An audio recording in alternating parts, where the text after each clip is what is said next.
सिद्धाणं नमो अनिर्याणं नमो मज्जायां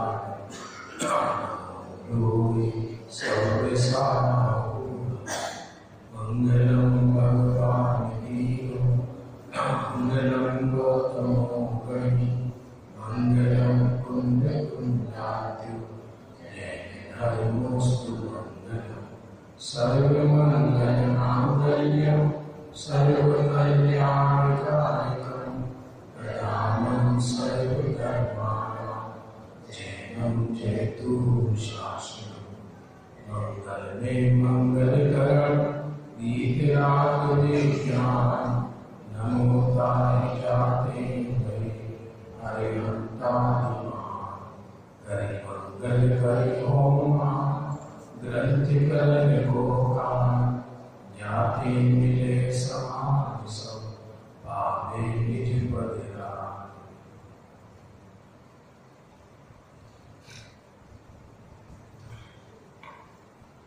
जो आज रविवार की व्याख्यानमाला का विषय थोड़ा गंभीर है, समाधि मरण लिखकर भेजा था आपने उस पे ग्रुप पे।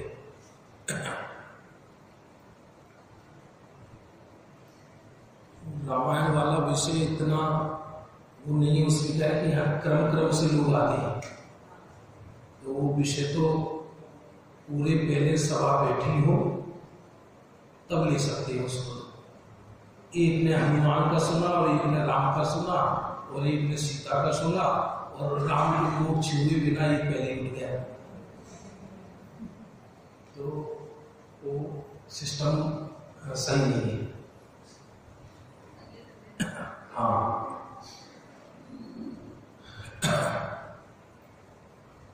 इसमें सुनने जैसा विषय है।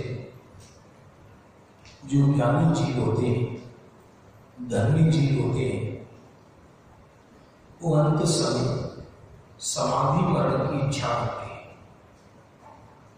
समाधि मरण क्या चीज है? दो शब्द हैं, एक संलेखना और एक समाधि। क्या कहा? संलेखना और समाधि,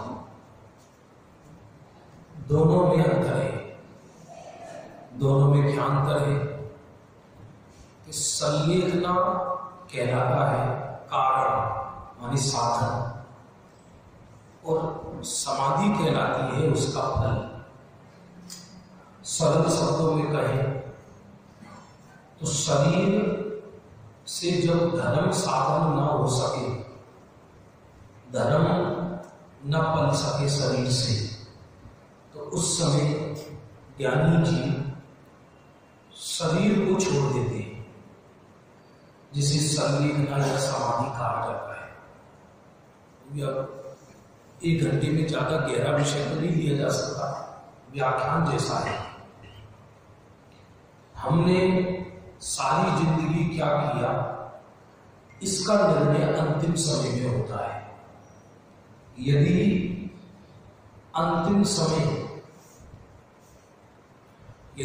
समय किसी का हाय हाय करके छूटा, तो समझना उसका पूरी जिंदगी किया गया धर्म मनोरंजन था। संलेखना पूर्वक यदि देह छूटे तो ही ये कहा जा सकता है कि वो पूर्व में धर्मात्मा था, क्योंकि जिसको संलेखना पूर्वक देह छूटता है वही जीव प्राय शुभ गति में जाता है, और जिसका संलेखना पूर्वक देह नहीं छूटता वो शुभ गति को प्राप्त नहीं होता, त्रियंश या नरक गति आदि में जाता है। जीवन थोड़ा है तो सारी जिंदगी की आराधना का फल संलेखना कहा जाता है, सारी जिंदगी। बाकी सब ड्रामा है, सच पूछा जाए तो, चाहे वो वक्ता हो चाहे वो श्रोता हो, बड़ा से बड़ा वक्ता हो और बड़ा से बड़ा साधु हो, ऐसा हो सकता है कि धर्म उसके अंदर प्रवेश भी नहीं किया हो, वो सारी दुनिया उसे बहुत बड़ा धर्मात्मा मानती हो, और भगवान ने ये देखा हो कि इसको नरक जाना है। बात मिथ्या दृष्टियों की नहीं कर रहा मैं, सम्यक दृष्टि का भी ये नियम नहीं है। यदि कोई सम्यक दृष्टि भी हो और उसका संलेखना पूर्वक देह नहीं छूटा तो वो भी खोटी गति जा सकता है।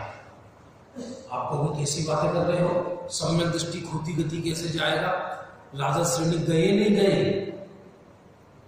राजा श्रेणिक सम्यक दृष्टि, जो भी छाई संकेत के धनी राजा श्रेणिक, और 2 बार तीसरे भव से तीर्थंकर बनेंगे और मर के नरक गए। क्योंकि यदि किसी को पहले आयु कर्म का बंद हो गया हो, नरक आयु का, और बाद में सम्यक दर्शन हुआ हो, तो भी वो जीव को संलेखना पूर्वक देह नहीं छूटेगा, उसकी समाधि नहीं होगी, उसकी हाय हाय करके ही मरेगा वो जीव। क्योंकि भगवान का सिद्धांत ये है कि अंत समय यदि शांति पूर्वक देह छूटता है, भेद विज्ञान पूर्वक देह छूटता है, तो वो जीव धर्मी है। स्वस्थ रह के धर्म करना ये तो एक सुविधाजनक बात हो गई, और बिना खाए पिए और अस्वस्थ रहकर भी आत्मा की दृष्टि होना, ये उसकी कसौटी है। कुछ समझ में आ रहा है नहीं आ रहा है? ये विषय ऐसा है, वैसे तो महीनों का विषय है, यदि शिविर इत्यादि में चलाया जाए तो अच्छे अच्छों की पोल खुल जाए कि जो धर्मात्मा का टेर लटकाई कर रहे हैं और एक क्षणिक प्रतिकूलता सहन ना हो, तो आप कहोगे कि प्रतिकूलता सहन नहीं हो तो वो तो ज्ञानियों को भी हो सकती है। क्या हो सकती है, लेकिन वो संलेखना पूर्वक नहीं मरेगा, उसकी गति बिगड़ेगी। ये नियम है। संलेखना पर उपदेश देना सरल है, समाधि का उपदेश सुनना सरल है, लेकिन इसको जीवन में अपनाना बहुत कठिन काम है। बड़े बड़े माइकों से, बड़े बड़े मंचों से संलेखना के उपदेश दिए जाते हैं खा पी कर। सत्य ये है कि जिसका जीवन समाधि पूर्वक हुआ उसका ही मरण समाधि पूर्वक होता है।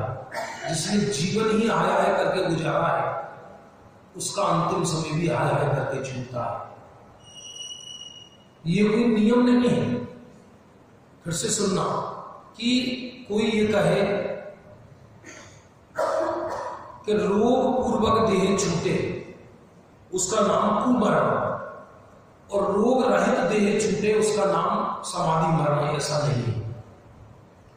ऐसा भी हो सकता है कि रोग रहित देह छूटे, क्या कहा, और मर के नरक जाए। संबंध रोग या निरोगी पने से नहीं, संबंध जागृति से। कि जीव का यदि जागृति पूर्वक भेद विज्ञान पूर्वक देह छूटता है तो समाधि मरण कहलाता है, संलेखना कहलाती है। भगवती आराधना ग्रंथ में तो ऐसा तक लिखा कि जो जीव एक बार संलेखना पूर्वक देह छूटे तो अधिकतम 8वें भव से जीव निर्वाण चला जाता है। अधिकतम। सम्यक दर्शन चीज अलग है, संलेखना अलग है। सभी सम्यक दृष्टियों को समाधि हो ये नियम नहीं। क्या बोला? सभी सम्यक दृष्टियों को समाधि हो ये नियम नहीं है, क्योंकि सम्यक दृष्टि भी हो और यदि खोटे परिणाम हो जाए तो अंतिम समय सम्यक तो छूट जाता है। और इसके प्रमाण है नारायण प्रति नारायण जैसे, चक्रवर्ती जैसे। 2 चक्रवर्ती नरक चले गए, जबकि चक्रवर्ती नियम से सम्यक दर्शन लेकर आए। इस संलेखना का संबंध आंतरिक धर्म से है, बाह्य धर्म से नहीं। जिसको प्रतिकूलता में धर्म करने की आदत पड़ गई है वही जीव संलेखना कर सकता है। जिसको प्रतिकूलता में धर्म करने की आदत नहीं है उसका नियम से मरण हाय हाय पूर्वक ही छूटेगा। इष्टोपदेश ग्रंथ में लिखा। संलेखना में व्यक्ति संलेखना के काल में ओरिजिनल हो जाता है। ओरिजिनल समझते हैं? वो जैसा था उसकी रियलिटी सामने आने लगती है अंतिम समय में। क्योंकि मान लो खाने की तृष्णा वाला हो तो अंतिम समय खाने की बात ही करे, जब भी उठे मुझे खिलाओ, मुझे खिलाओ, मुझे खिलाओ, जब भी उठेगा ये कहेगा मुझे भोजन दो, मुझे भोजन दो, मुझे भोजन दो। तो अंतिम समय खाने की आसक्ति बढ़ जाती है। चीखेगा, चिल्लाएगा, रोएगा, तड़पेगा, तृष्णा बढ़ेगी। छोटी बेटी का, बड़ी बेटी का, चूल्हे में जाओ, छोटी बेटी ले जाए पहुंच, छोटा बेटा का, बड़ा बेटा का, पिलाना का,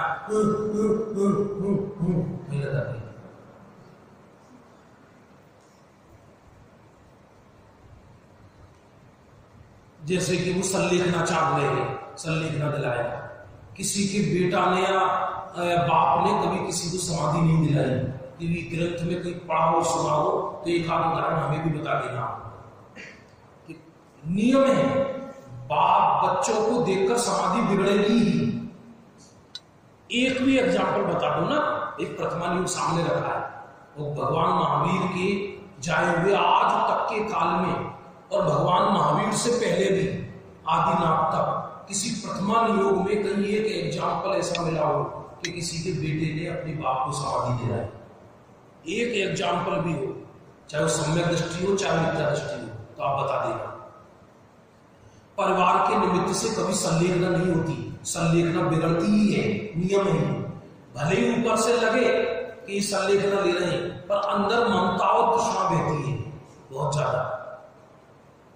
ये बहुत उत्कृष्ट चीज है।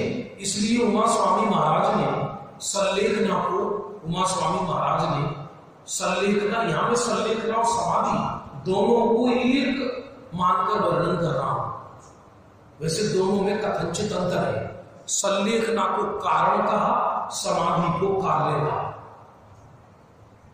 जहां आदि व्याधि उपाधि शांत हो जाए, समस्त जीव स्वरूप में प्रतिष्ठित हो जाए और शरीर छूटता जाए, जो मृत्यु को मरता हुआ देखे लेकिन खुद न मरे, उसका नाम समाधि।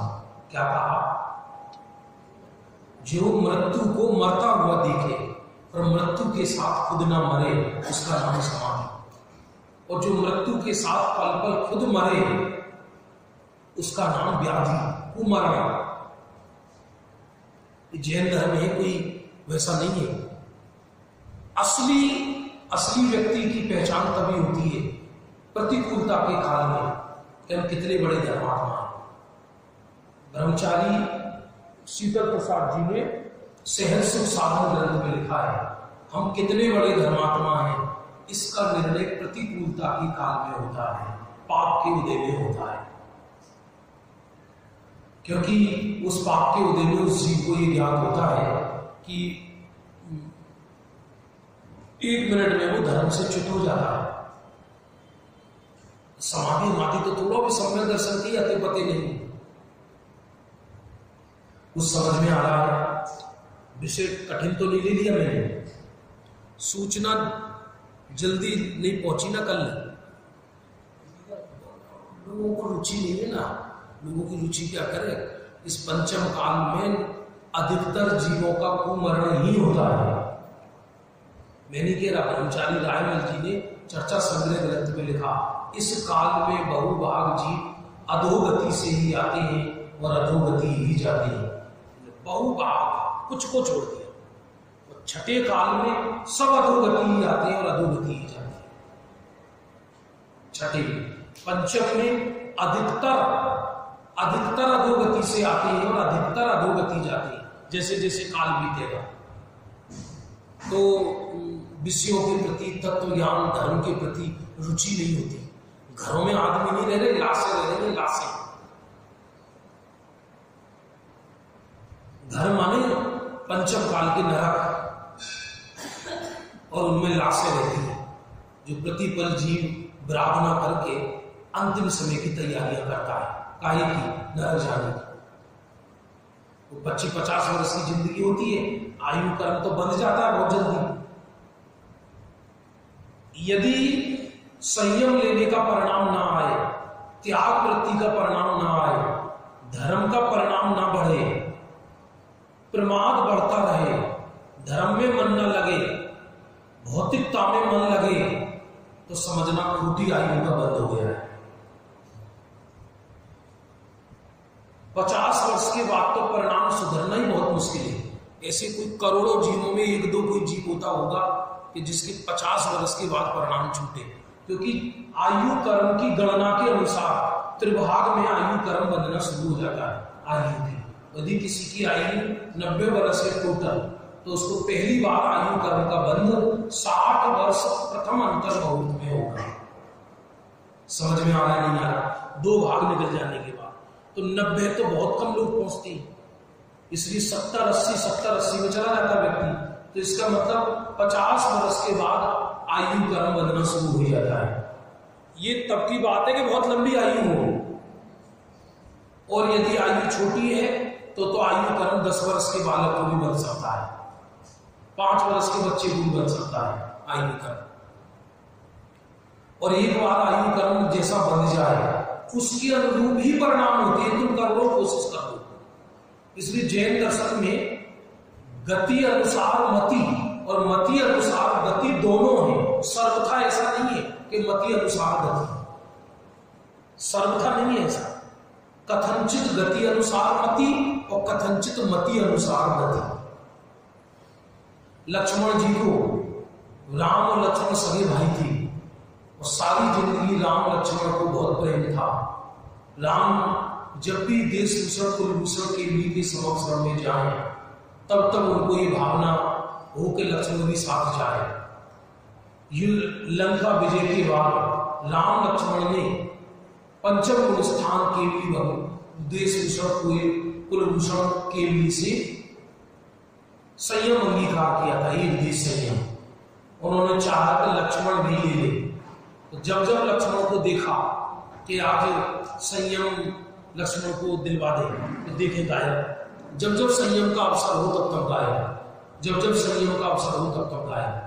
तब राम ने देश भूषण कुलभूषण से पूछा कि प्रभु, मैं मेरे भाई लक्ष्मण से बहुत प्रेम करता हूं, लेकिन आज तक जब जब संयम लेने का अवसर आया, धर्म का अवसर आया, तब तब वो गायब हो गया है।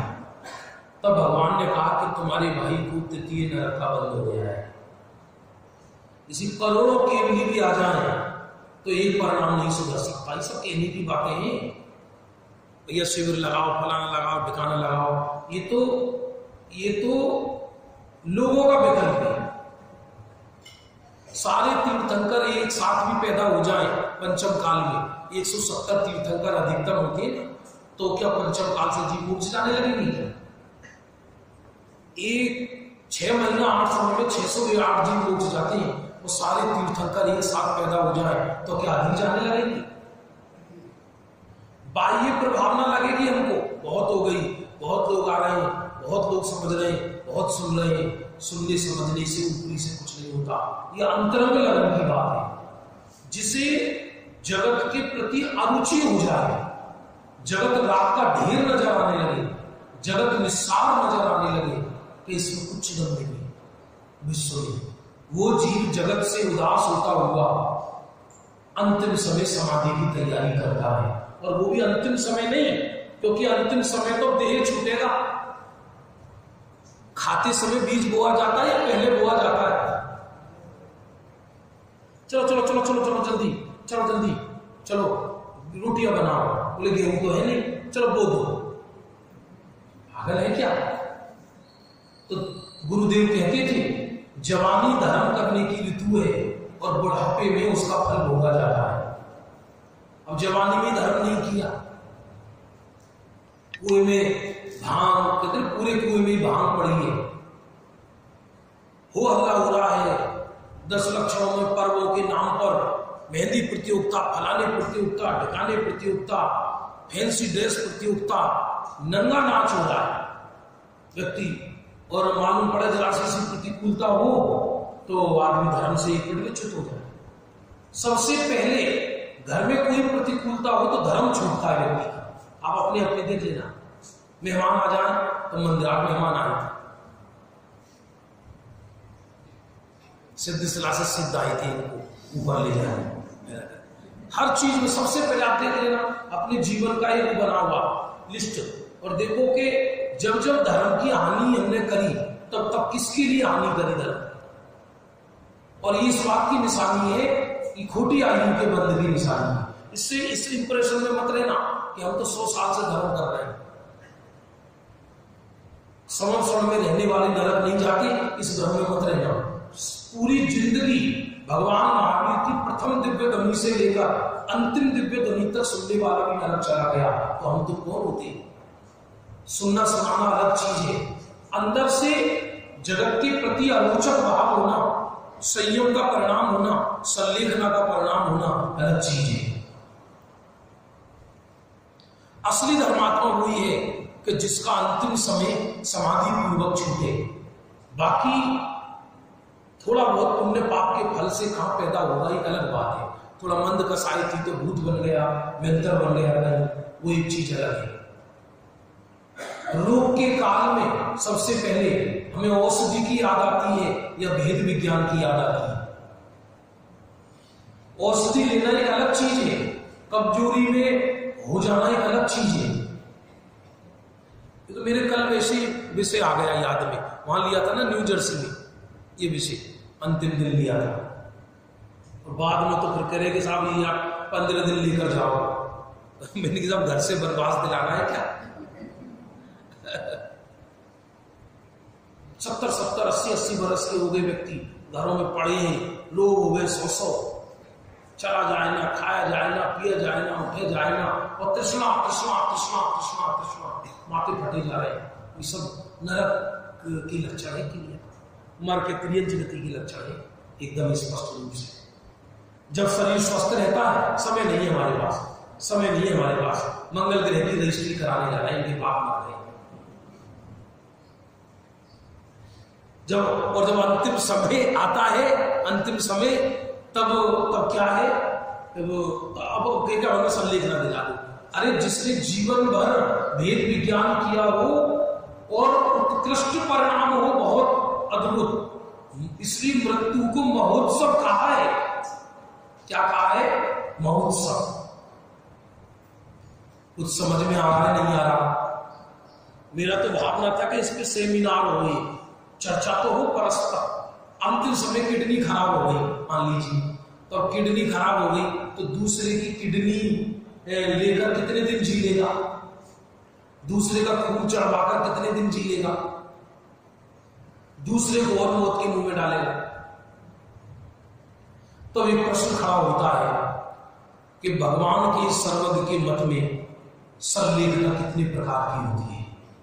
पहले तो ये समझना कि संलेखना की परिभाषा क्या थी। उमा स्वामी महाराज ने रतनकर्ण श्रावकाचार्य में भी दी, समंत भद्राचार्य ने, कि जहां रोग अवश्यंभावी जाने और रोग का परिहार होता न जाने, भक्ष्य औषधियों के द्वारा रोग का परिहार होना अशक्य हो।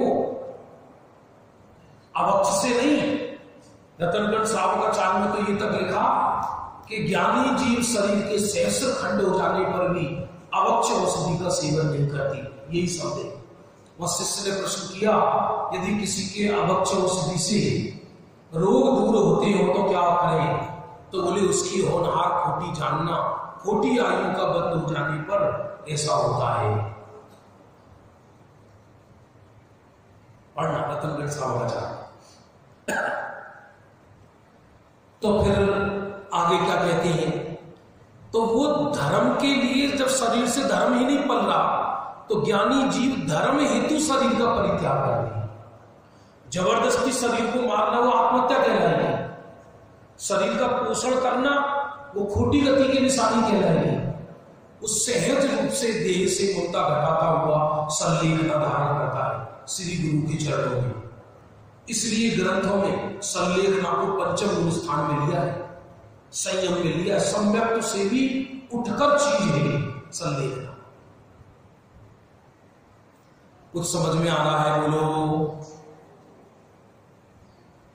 गंभीर बात है, जैन धर्म है, कोई मामूली धर्म नहीं है। जैसा अब तक जीते आ रहे हैं उसमें कोई सार नहीं है, कोई सार नहीं है। रंच मात्र में कोई 25-50 लाख रुपए कमा लिए इधर उधर, को इसको कोई पुरुषार्थ नहीं कहते, सब गोबर ढोना है। जैसे कोई जीव रत्न द्वीप में जाए और वहां पर रत्न न भरकर वहां कौवे विष्ठा करते थे, पक्षी अलग अलग तरह के, तो उनकी विष्ठा भी चमकती थी रत्नों के निमित्त से। तो पागल विष्ठा भर लाया थैले में और घर जाके देखी तो विष्ठा है। ऐसी जीव मनुष्य पर्याय में मुक्ति के लिए आता है, आत्म कल्याण के लिए आता है, सम्यक दर्शन और संयम के लिए अंगीकार जीवन जीता है, और फिर जाकर अंतिम समय क्या हुआ कि विष्ठा घड़ी। ऐसा समझ कुछ समझ में आ रहा है? बहुत भारी विषय है ये। अब बच्चे बैठे कैसे समझ में आए बात ही? या तो आप बता दिया करो मेरे को ये विषय ले लो। ये वैसे तो कभी कोई 2-4 दिन का विषय होगा, तो कभी ऐसे 5 दिन ऐसा इसका संलेखना का विषय लेंगे। ये तो अभी मेरे मन में कल आया, अभी रामायण वाला विषय तो होना अभी संभव नहीं, तो ये विषय ले आज। तो 3 तरह की संलेखना शिवकोटि आचार्य ने बताया। पहले का नाम है भक्त प्रत्याख्यान। मिलकर बोलो, क्या कहा? ये क्या चीज है? और इसके भी 2 भेद है, एक सविचार भक्त प्रत्याख्यान, एक अविचार भक्त प्रत्याख्यान। जहां मृत्यु अचानक हो जाए, बिजली गिर जाए, खून क्षय को प्राप्त हो जाए, अटैक आ जाए, एक्सीडेंट हो जाए, तो उस समय ज्ञानी जी अविचार भक्त प्रत्याख्यान धारण करते हैं। अविचार भक्त प्रत्याख्यान का अर्थ है कि बिना प्लानिंग की संलेखना धारण करती है, क्योंकि अंदर तो भेद विज्ञान है ही उनकी, और निरंतर संलेखना पूर्वक जीते हैं, तो अचानक मृत्यु भी आ जाए तो तैयार रहते। उसको कहा अविचार भक्त प्रत्याख्यान। अचानक कोई ऐसा संकट आ गया, जैसे अजगर ने डस लिया था उसको, अनंग धरा को, बाद में वो विशल्या बनी लक्ष्मण की पत्नी। अचानक बिजली गिर जाए, भूकंप आ जाए अचानक, तो ज्ञानी तत्काल मृत्यु को पास में देखकर उत्साह पूर्वक वही चारों प्रकार के आहार त्याग करके आजीवन स्वरूप में बैठ जाती है। उसको कहा अविचार भक्त प्रत्याख्यान। और एक कहा सविचार भक्त प्रत्याख्यान। क्या कहा? इसका अर्थ क्या है कि जहां शरीर को क्षीण होता जाने, शरीर से धर्म ना पले, मुनिराज खड़े खड़े आहार ना ले पाए, आंखों की ज्योति कमजोर हो जाए, जिससे आहार सोचना मुश्किल हो जाए, गमन करना मुश्किल हो जाए, तो वो संलेखना अंगीकार कर लेते हैं। और इसका उत्कृष्ट काल 12 वर्ष होता है, माने 12 वर्ष की उत्कृष्ट संलेखना कहलाती है।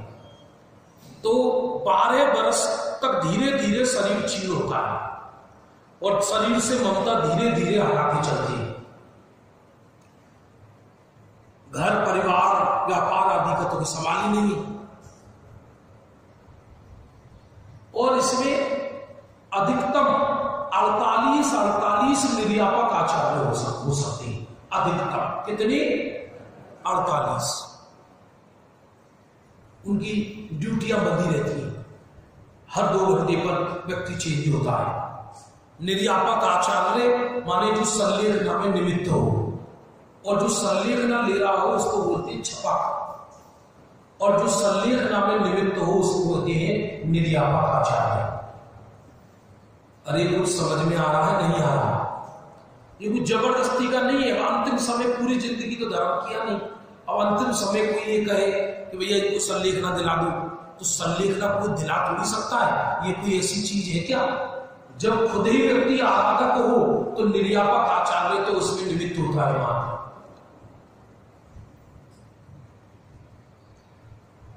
जरूरी नहीं है कि निर्यापक आचार्य हो तभी संलेखना हो। वन जंगलों में सैकड़ों मुनिराजों के देह छूट जाती, वहां कौन से निर्यापक आचार्य बैठे? और सविचार भक्त प्रत्याख्यान का मुख्य अर्थ क्या है? जो स्वयं भी अपनी सेवा करे और दूसरे भी जिसकी सेवा करे उसका नाम है सविचार भक्त प्रत्याख्यान। क्या बोला? जो स्वयं भी अपनी सेवा करे, दूसरे भी जिसकी सेवा करे। सेवा का अर्थ क्या है यहां पर? कि परिणाम को स्वरूप में लगाने के लिए जो निर्यापक आचार्य होते हैं उस शरीर का मर्दन आदि इस तरह से करते कि परिणाम ना बिगड़े। उठाना, बैठाना, ढंग से लिटाना, ये सब आपको हुई। ये सविचार भक्त प्रत्याख्यान मुनियों को होती है, श्रावकों को। ज्ञानी को भी हो सकती है, श्रावक को भी हो सकती है, मुनि को भी हो सकती है, अरे पशुओं को भी हो सकती है। इसलिए जब अंतिम समय आता है और यदि उसको स्वयं को संलेखना का लेने का भाव नहीं है तो 3 काल में कोई दूसरा संलेखना नहीं दिला सकता। खुद ही व्यक्ति तैयार हो तो ही संभव है। तो अंतिम समय उस बिस्तर से भी नीचे उतार दिया जाता है क्योंकि परिग्रह की ममता में ना मरे। लेकिन ये कब पॉसिबल है? कि जब वो स्वयं की उसकी जिज्ञासा हो। नहीं तो हमने ऐसे लोग देखे हैं कि अंतिम समय देह छूट रहा है और एक बूढ़ी माँ थी, अंतिम समय देह छूट रहा, बहुत भारी चेन पहन रहा है सोने की। तो डॉक्टर ने कहा इसको थोड़ा डिस्टर्ब हो रहा है, इसको उतार दो। तो वो चेन को उतारने लगे तो उन्होंने कस के पकड़ ली। या नदम मंगलसूत्र रहेगी नरक गमन का, मरे जा रहे हैं। और घंटे 2 घंटे की मालूम नहीं, और तृष्णा में मारा जा रहा था भारी। बहुत मुश्किल काम है जैन दर्शन समझना, बहुत बड़ा फौलादी कलेजा चाहिए। तो ये होता है सविचार भक्त प्रत्याख्यान। तैयारी करता है, इधर भेद विज्ञान बढ़ाता चला जाता है, इधर धीरे धीरे ऐसे पदार्थों का त्याग करता जाता है जिससे शरीर में प्रमाद बढ़े। तो सबसे पहले स्निग्ध चीज छोड़ता है, घी है, तेल है, दूध है, जिससे ज्यादा गरिष्ठता बढ़ती हो, ऐसी वस्तुओं को छोड़ता है। फिर इसके पश्चात धीरे धीरे अनाज को छोड़ता है। फिर इसके बाद धीरे धीरे फल फ्रूट पे आता है, फिर उनको छोड़ता है। फिर धीरे धीरे छाछ पर आ जाता है और फिर छाछ के बाद फिर अकेले गर्म पानी पे आ जाता है, फिर उसको भी छोड़ देता है। लेकिन लक्ष्य उधर नहीं रहता, लक्ष्य स्वरूप का रहता है। कुछ समझ में आ रहा नहीं आ रहा? यदि लक्ष्य छोड़ने पकड़ने का ही हो तो समाधि बिगड़ जाए उनका। और अब परमाणु भी अपने पास नहीं रखता, पहले ही परित्याग कर देता है। परमाणु भी, किसी भी चीज का परमाणु भी पास नहीं रखता अपने, रंच मात्र भी।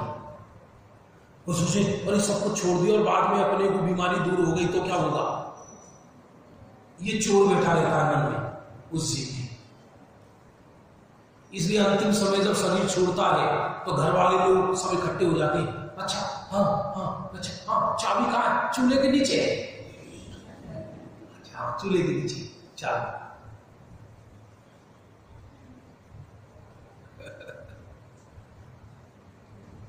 बहुत मुश्किल काम है ये। जैन दर्शन है, बड़ा अद्भुत दर्शन है। और दूसरे संलेखना का नाम है इंगिनी मरण। क्या नाम है? इंगिनी मरण में क्या है? स्वयं तो सेवा नहीं करता अपने शरीर की, दूसरे करे तो करे, उसे इंगिनी मरण कहते हैं। जैसे मान लो उसका पैर में जख्म हो गया या शरीर में हो गए, अपने हाथ से उस शरीर के रोग का प्रतिकार नहीं करेगा। कोई सामने वाला करे तो कर दे, नहीं करे तो नहीं करे। ये और उत्कृष्ट कोटि का मरण दे रहा है। अंदर भेद विज्ञान जबरदस्त पैदा होता चला जाता है। शरीर को एकदम खोखे के कार्टून के समान उतरता हुआ देखता है। कार्टून होते ना जैसे, बिल्कुल शुद्धात्मा को प्रगट ज्योति से नजर आती है। औषधि आदि लेने का तो सवाल ही पैदा नहीं होता। भक्त प्रत्याख्यान में औषधि ग्रहण कर सकता है, लेकिन वो भी उसकी भूमिका के अनुरूप भक्ष्य औषधियां, वो भी याचना नहीं करेगा क्योंकि सल्लेख न लेगी।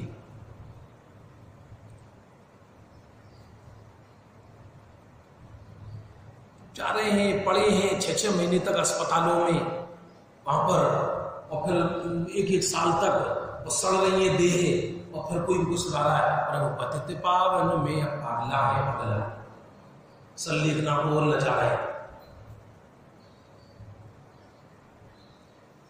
तो जब तुम्हें पतित पावन ही सुनाना है और अब आयु भी पूरी हो गई है और भगवान महावीर 72 वर्ष जिए, तो क्या भगवान महावीर को चैलेंज देना चाहते हो?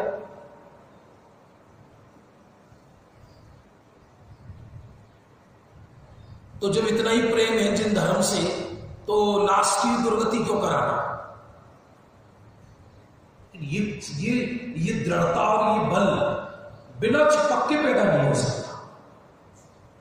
ये दृढ़ता और बल जब व्यक्ति स्वयं ही भेद विज्ञान की ज्योति, जिसने जीवन भर भेद विज्ञान किया होगा, उसी को ऐसा बल आएगा, वरना संभव नहीं।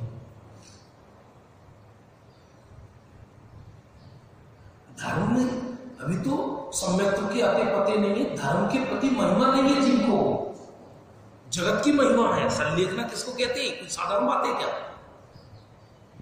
जो अभी 4-5 साल पहले राजस्थान हाई कोर्ट ने सल्लेखना पे बेल लगा दिया था, जेएनयू में होहल्ला मच गया था जैसे सल्लेखना लड़ गई लोगों की। अरे कोई बेल लगा ही नहीं सकता उस पे, सल्लेख मान लो जेल में डाल दिया तो सल्लेखना तो जेल में भी हो सकती। सल्लेखना तो एक ऐसी चीज है कि विश्व का कोई व्यक्ति इसमें बेल लगा ही नहीं सकता। तो मुझे सल्लेखना लेना है तो क्या कर लेगी सरकार? सब जबरदस्ती इंजेक्शन लगा देगी, जबरदस्ती बोतल चढ़ा देंगे। तो जबरदस्ती बोतल चढ़ाने को सल्लेखना बिगड़ना नहीं कहते। नहीं आया समझ में?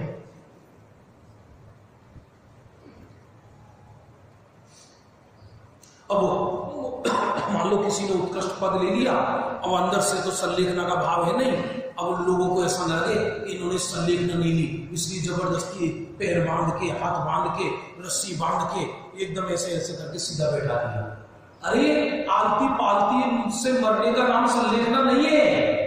ऐसा भी हो सकता है कि सीधा ही देह छूटे, ऐसी लेटे लेटे, उससे संबंध नहीं है। सल्लेख अंतिम समय उपयोग कहां था, इससे संबंध है।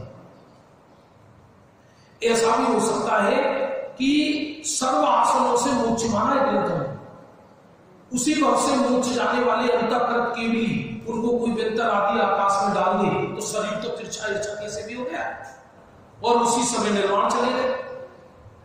इसमें क्या दम है? सावधान, रीढ़ की हड्डी सीधी एकदम, देखो सल्लेख करने जा रहे हैं, इसमें क्या दम है? भेद विज्ञान है नहीं उसका नाम। और तीसरे मरण का नाम है प्रायोग गमन। क्या नाम है इसका? अर्थ क्या है? जो स्वयं भी शरीर की सेवा नहीं करता और दूसरों से भी नहीं कराता। इस प्रायोग गमन में ही छपक श्रेणी चढ़ी जाती है। ध्यान देना, प्रायोग गमन भी 2 तरह के होते हैं, उत्कृष्ट प्रायोग गमन, मध्यम प्रायोग गमन, जघन्य प्रायोग गमन। उत्कृष्ट प्रायोग गमन में जीव केवल ज्ञान तक प्राप्त कर सकता है। और ये भी देखो गजब की बात, प्रायोग गमन संन्यास लेने वाला मनुष्य हो ये जरूरी नहीं है, त्रियंच भी प्रायोग गमन संन्यास ले सकता है। और किसने लिया है? क्या लिया है? सिंह ने प्रायोग गमन संन्यास पूर्वक देह छोड़ा, स्पष्ट लिखा है पुराण। तत्काल अन्न पान आदि छोड़कर बैठ जाता है, क्योंकि वो शेर था, वो घास तो खा नहीं सकता था, इसलिए आजीवन अन्न जल छोड़कर बैठ गया। क्योंकि मुनिराज ने भविष्यवाणी की तुम्हारी आयु मात्र 1 महीने रह रही है, तब 1 महीने रह रही है, तो क्या शरीर को धीरे धीरे करना, और बल अधिक थी, दृढ़ता अधिक थी, और दृढ़ता अधिक होने के कारण उसी समय सब कुछ छोड़कर बैठ गए और स्वरूप में बैठ गए। भेद विज्ञान आर्द्र परिणाम से मरे वो सल्लेखना नहीं है, वो तो कुमरण कहलाएगा। अरे सम्यक दृष्टि भी देह छोड़े, उसे सुनना, और संयम रहित छोड़े उसको भी बाल मरण कहा है। नहीं आई समझ में? बल्कि दो वो बाल मरण, मिथ्या दृष्टि असंयम सहित देह छोड़े, उसका नाम है बाल मरण। और सम्यक दृष्टि असंयम सहित देह छोड़े, उसका नाम है बाल मरण। पंडित मरण नहीं है। वो संयम सहित देह छोड़े लेकिन मुनि दशा नहीं हो, उसको कहा बाल पंडित मरण। और मुनिराज देह छोड़े, उसको कहा पंडित मरण। और तद्भव मोक्षगामी देह छोड़े, उसको कहा पंडित मरण। अमित जब सम्यक दृष्टियों के भी देह छोड़ने को बाल मरण के अंदर ले लिया, यदि संयम रहित देह छोड़ते हैं तो मिथ्या दृष्टियों का क्या होगा? जीवन बहुत थोड़ा है, यही जीवन जीने की कला है, संलेखना। बाकी सब मनोरंजन है, मेंटली। इसको आराधना कहते हैं। जिसने आराधना पूर्वक जीवन बिताया होगा उसी का अंतिम समय देह संलेखना पूर्वक छूटेगा। स्वाध्याय करें पर स्वाध्याय के साथ आराधना करें। आत्मा को काहे की प्रतिकूलता है? कोई प्रतिकूलता नहीं। सौगानी जी का बोल है, विश्व में मेरे लिए जगत का कोई भी परमाणु अनुकूल और प्रतिकूल नहीं है। एक भी परमाणु मेरे लिए अनुकूल और प्रतिकूल नहीं है। बात अलग हो जाए घटना, जो हो सो हो जाए, नहीं हो सो नहीं हो, लुटेगा लुट जाएगा, रहेगा रह जाएगा।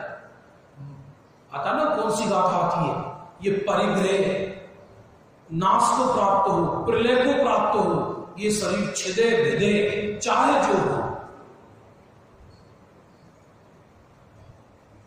मैं तो मेरे स्वरूप में गुप्त हो गया। इसका नाम संलेखना है, समाधि है। कठिन लग रहा है क्या विषय? अरे बोलो, ये 10 लक्षण संयम के पर्व हैं जो अभी गए हैं। आराधना सीखने के पर्व कहे जाते हैं इनको।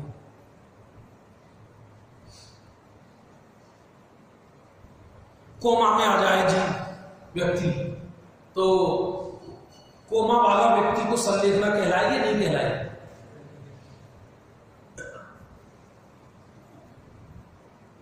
वो तो बेहोश जैसा हो गया, वो अंदर कोई घुसता नहीं। परिणाम तो अंदर भी चालू है, परिणाम तो अंदर भी चालू है। लेकिन जिसके सुआयु का बंद हो जाता है, यदि वास्तव में ही वो उत्तम गति को प्राप्त हो, तो ऐसी परिस्थितियां बनती नहीं है बाद में।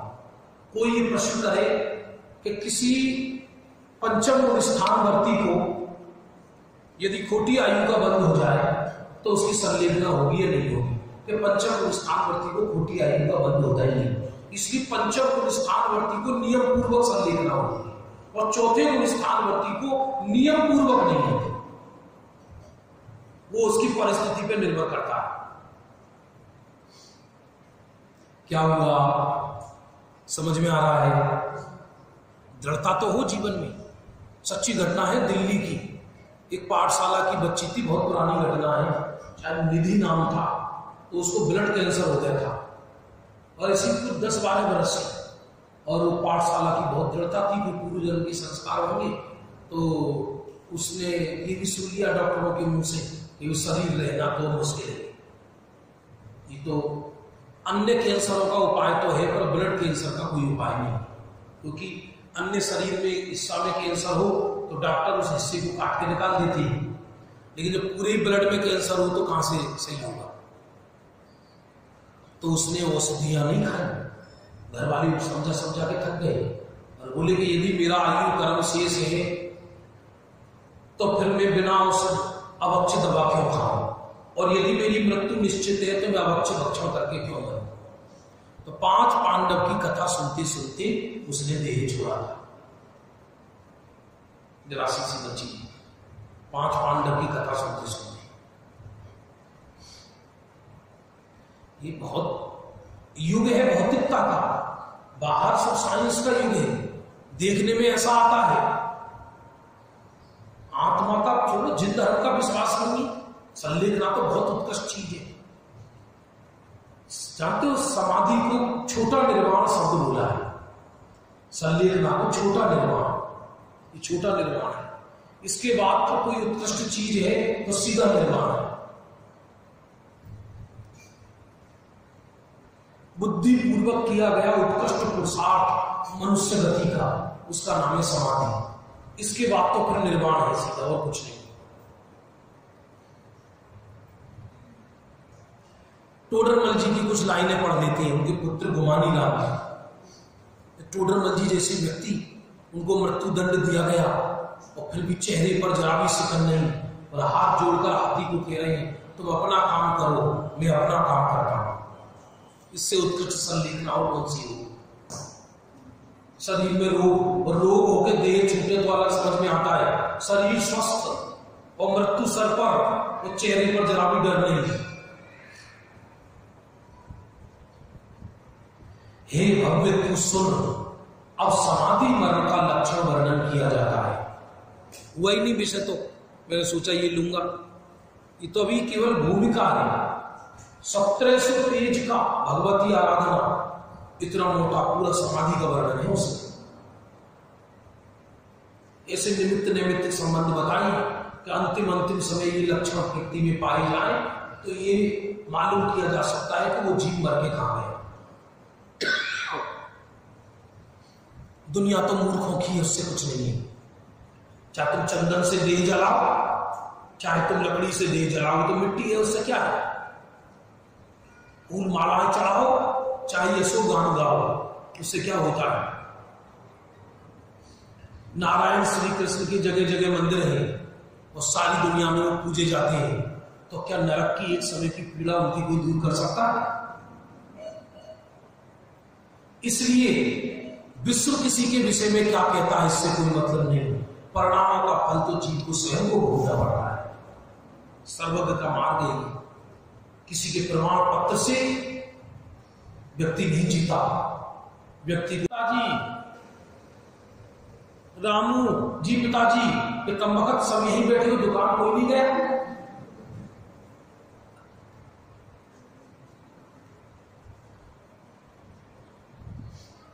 बहुत मुश्किल काम है। कोई जीवन है क्या? वास्तव में तो सच्ची बात यह है, अपने जैन दर्शन के अनुसार सरकार भी 60 वर्ष में रिटायर्ड कर देती व्यक्ति को।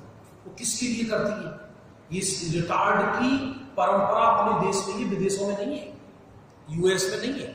मुझे बहुत लोग ऐसे मिले कि जो 72-75 वर्ष में कॉलेज में जाते थे, तो मैंने उनसे कहा कि भाई आपके यहाँ रिटायरमेंट का सिस्टम नहीं है? बोले नहीं, जब तक देह चलता है यहाँ, तो वो तुम लेना चाहो तो ले लो, और यदि तुम्हारा चल रहा है तो सरकार रिटायर नहीं करती। चल रहा है तो करो। मैंने क्या मतलब, उनका सीधा कहना यह है कि तुम सीधे नरक जाओ। उनका सीधा कहना यह है। हमारे यहाँ रिटायर्ड का सिस्टम तो है, भारतीय संस्कृति है, तो भारतीय संस्कृति में रिटायरमेंट इसलिए दिया जाता है कि तुम 60 वर्ष तक तुम कर्म करने योग्य थे, अब तुम 60 वर्ष के बाद अपने जीवन सुधारो, राम नाम जपो। इसलिए भारतीय संविधान में इसको लिया गया।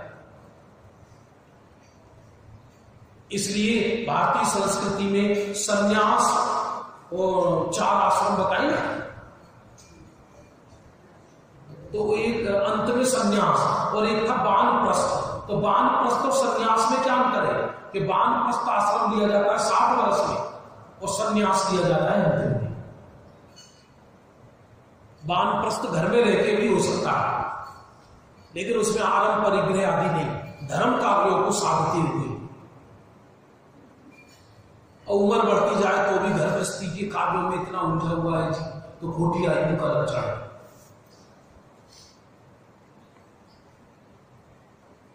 समझने की बात है या नहीं है इसको? इसलिए समाधि नाम निष्कषाय का है, शांत परिणामों का है। किसका है? शांत परिणाम। शरीर में करोड़ों वेदना और चेहरे की शांति, भेद विज्ञान सहित कषाय रहित शांत परिणामों से मरण करना, इसका नाम समाधि मरण है। संक्षिप्त से समाधि का यही वर्णन है, विशेष से आगे है। कभी कुछ शिविर लगे, ये इतना ही नहीं है, 9 पेज का है, इसमें तो 1 पेज दिया है। ज्ञानानंद श्रावकाचार्य में लिखा हुआ है पूरा विषय, ब्रह्मचारी रायमल जी ने लिखा है, उसके अंदर पढ़ने जैसा है। यदि इसे पूरा समाधि मरण पढ़ लो ना 9 पेज का, तो भाई साहब घर रात का ढेर नजर आएगा। हमारी प्लानिंग, हमारी सोच, हमारी कर्तृत्व से जो खोपड़ी जल रही है सुबह से शाम तक, वो एकदम जागृत हो जाएगा व्यक्ति। पूरा पढ़ लो आप, 9 पेज का है। कहाँ लिया अभी विषय मैंने को? करेली में। करेली गया था ना बीच में, तो वहां 2 पेरी में वही विषय लिया था। पूरा नहीं हो पाया था, लेकिन आधा हुआ। पूरी भरी दोपहरी में भी पूरा हाउसफुल रहता था, पूरे लोग दुकान बंद बंद करके आते थे। समाधि मरण का विषय चल रहा है, सुन के आते चले। राजेंद्र पंडित जी साहब थे और मैं था। मैंने ये दोपहरी में कौन सुनेगा? अब दोपहरी में ले रहे 12 बजे तो प्रॉपर विधान होता है। बोले नहीं, सब आते हैं। छोटी गांव है ना, तो रुचि ज्यादा रहती है। जितने बड़े शहर हो जाते हैं वहां आने जाने की प्रॉब्लम, इधर से उधर खाना क्या है। बाकी जीवन तो पुण्य पाप से चलता है, हमारे प्रथमों से चलता है। क्या पाप का उदय हो तो क्या करोगे? क्या कर लोगे? जितना कमाया सब खत्म हो जाएगा। जीवन तो यदि आयु शरीर को टिकना है तो वो आयु कर्म से टिकेगा, तुम्हारे खाने से टिकेगा।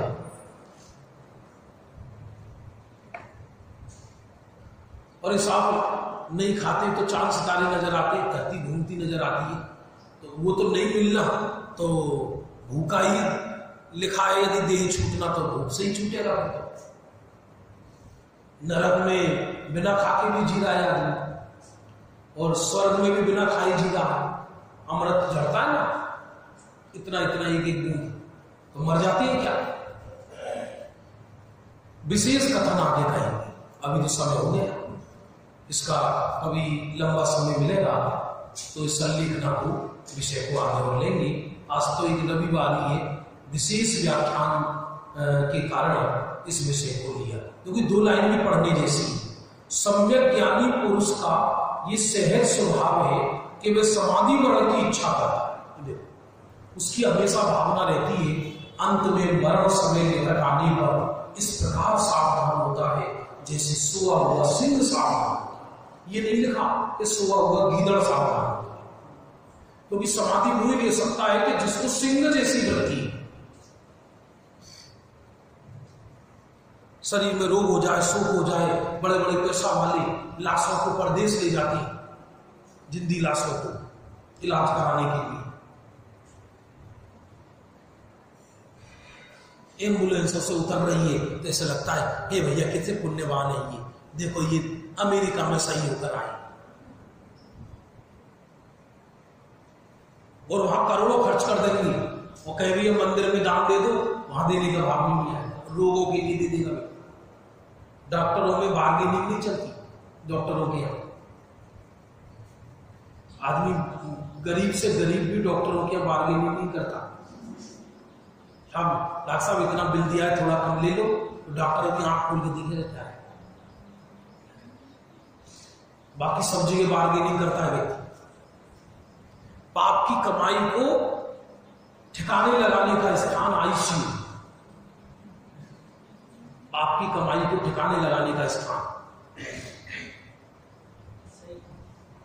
और वहां बिल आ रहे हैं 1-1 लाख रुपया, 2-2 लाख रुपए, 3-3 लाख रुपए आईसीयू में मरीज, आईसीयू आने जहां डॉक्टर भी गंभीर, मरीज भी गंभीर, नर्स भी गंभीर, सब गंभीर।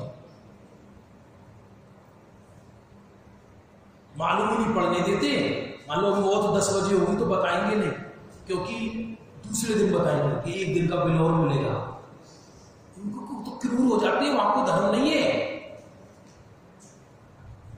इस युग के अधिकतर डॉक्टर मर के नरक निगोद आदि गतियों को प्राप्त होंगे। सबसे खोटा पैसा है जिसे सबसे बढ़िया पैसा माना जा रहा है, क्योंकि निर्दयी हो जाते हैं, व्यापार है उनका। तो अभी हुआ, ले जाओ, खत्म हो गया, सॉरी खत्म हो गया, बिल भरो गए, इधर हाथ मुंह धोए, इधर जाके खाना खा रहे। उनके सूतक लगे तो भूखे मर जाए, फिर तो डॉक्टर सूतक पातक में तो हम मर ही जा रहे हैं। अभी देखा वो मरा, वो जच्चा बच्चा डेली छूते, डेली उनके कौन सूतक पातक है। चलिए जल्दी उठाइए, जल्दी उठाइए, रोआ पीटी मत करिए, आप घर पे रोना, आप ले जाइए, इसमें क्या है, चलिए जल्दी ले जाइए। हमने तो पूरी कोशिश की, क्या करें, चलिए ले जाइए। और वो देती भी तब एक बिल भर जाएगा, पूरा बिल भर जाएगा, ना लास्ट को नहीं देती, व्यापार है उनका। तो उससे तो बढ़िया है तो कि ये संलेखना पूर्वक साधर्मियों का चेहरा देखते देखते छूटे ना देंगे, साधर्मी से तो प्रेम नहीं है, ये बड़ी समस्या है। ये तो निश्चय वाली, ये व्यवहार वाली, पूरा देश लुट गया यही बात है।